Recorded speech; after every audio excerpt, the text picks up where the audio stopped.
Assalamualaikum warahmatullahi wabarakatuh. Perkenalkan, nama saya Fauzia Laili. Di sini saya akan menjelaskan fungsi dan peranan supervisi pendidikan.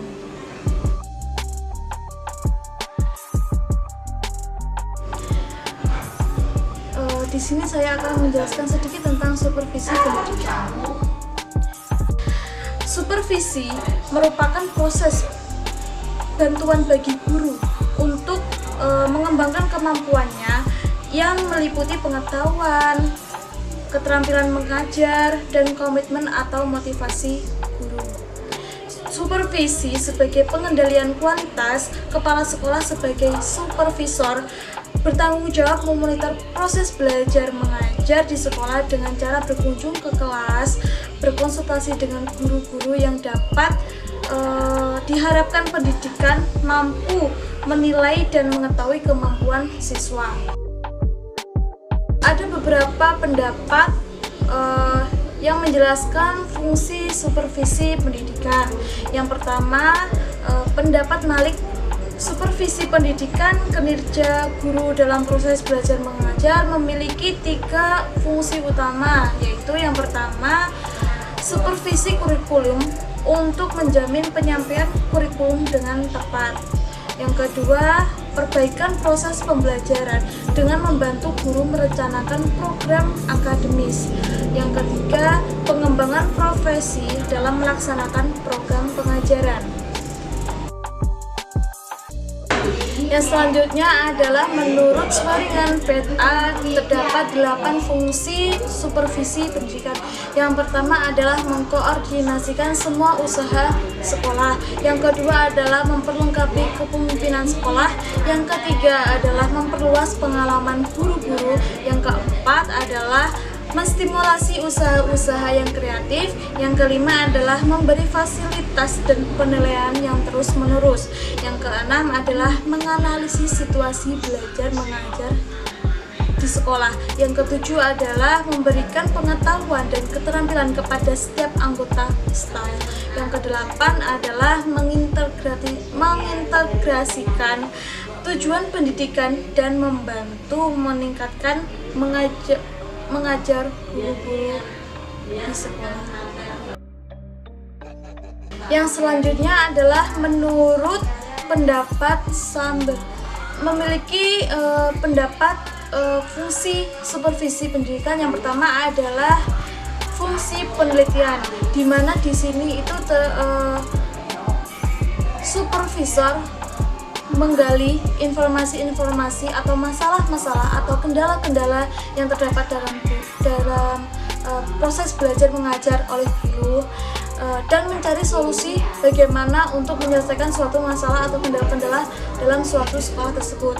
Yang kedua adalah fungsi penilaian, yakni dari kesimpulan peneliti tadi dijadikan acuan sebagai bahan evaluasi dan menentukan solusi yang tepat untuk penyelesaian masalah atau kendala dalam proses belajar mengajar tersebut. Yang selanjutnya adalah menurut Oteng Sutisna yang menjelaskan beberapa fungsi supervisi pendidikan. Yang pertama adalah supervisi dalam pergerakan perubahan, yaitu ilmu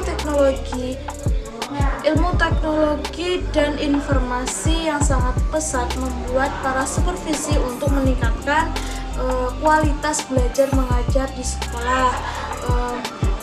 Proses belajar mengajar yang di sekolah adanya perubahan, yaitu bisa melalui berbagai macam cara. Yang pertama adalah seminar, yang kedua adalah melalui penataran, yang ketiga adalah simposius, bimbingan, diskusi bersama, dan melakukan pelatihan pengajaran dan sebagainya. Yang selanjutnya adalah supervisi pendidikan sebagai program pelayanan kemajuan pengajaran. Seorang guru memegang posisi penting dalam proses belajar mengajar di sekolah ataupun di madrasah. Oleh karena itu, penyusunan program belajar mengajar Program pelayanan supervisi pendidikan lebih mengutamakan pembinaan dalam peningkatan kemampuan profesional guru. Selanjutnya adalah supervisi sebagai keterampilan hubungan manusia. Sikap ini dapat dibentuk melalui hubungan manusia secara timbal balik antara seorang guru dan dengan kepala sekolah dan supervisor serta teman sejawat yang ada di sekelilingnya. Melalui hubungan baik tersebut, berbagai masalah yang dialami dan dihadapi guru dalam pelaksanaan proses belajar mengajar dapat direkam oleh pengawas dan kepala sekolah sebagai pelaksana supervisi pendidikan.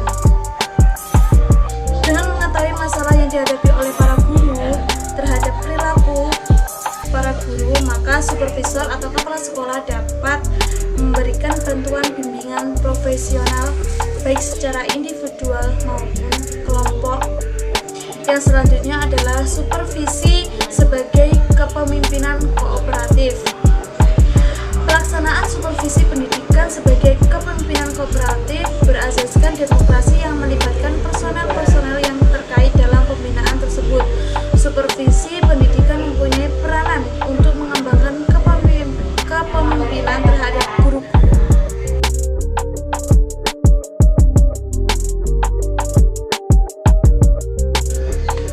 Yang selanjutnya adalah peranan supervisi pendidikan. Peranan supervisi pendidikan di sekolah sangatlah penting. Selain digunakan sebagai pengawasan dalam proses belajar mengajar, supervisi pendidikan dalam lingkungan pendidikan sangatlah membantu dalam meningkatkan mutu dan profesionalitas para personel sekolah, guru-guru, dan semua karyawan sekolah, sehingga segala masalah dapat teratasi dan dicarikan solusinya, dan tentunya akan menjadikan pendidikan yang berkualitas baik dan bermutu tinggi. Pembinaan profesional dilakukan karena satu alasan, yaitu memberdayakan abilitas profesional guru yang pada gilirannya meningkatkan mutu proses dan hasil pembelajaran. Para supervisor hendaknya melakukan peranan. Yang pertama adalah peneliti. Seorang supervisor dituntut untuk mengenal dan memahami masalah-masalah pengajaran. Yang kedua adalah konsultan atau penasihat. Seorang supervisor hendaknya dapat membantu guru untuk melakukan cara-cara yang lebih baik dalam mengelola proses pembelajaran. Yang ketiga adalah fasilitator.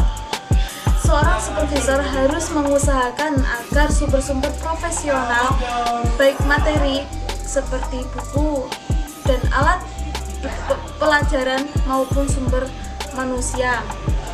Yang keempat adalah sebagai motivator. Seorang supervisor hendaknya memberikan atau membangkitkan dan memelihara kegairahan kerja guru dan mencapai prestasi kerja yang semakin baik. Guru-guru juga didorong untuk mempraktikkan gagasan-gagasan baru yang dianggap baik bagi penyempurnaan proses pembelajaran. Bekerja sama dengan guru, baik individu ataupun kelompok, untuk mewujudkan perubahan yang dikehendaki. Yang kelima adalah pelopor pembaharuan. Pengawasan harus memiliki prakasa untuk melakukan perbaikan agar guru pun melakukan hal serupa. Pengawas sekolah tidak boleh membiarkan guru mengalami kejenuhan dalam pekerjaannya karena mengajar adalah pekerjaan dinamis. Guru-guru perlu dibantu untuk menguasai kecakapan baru. Untuk itu, para supervisor harus menyusun program latihan dan pengembangan dengan cara merencanakan pertemuan atau penataran sesuai dengan kebutuhan. Sekian penjelasan dari saya mengenai fungsi dan peranan supervisi pendidikan. Jika ada kekurangan, saya mohon maaf yang sebesar-besarnya. Wassalamualaikum warahmatullahi wabarakatuh.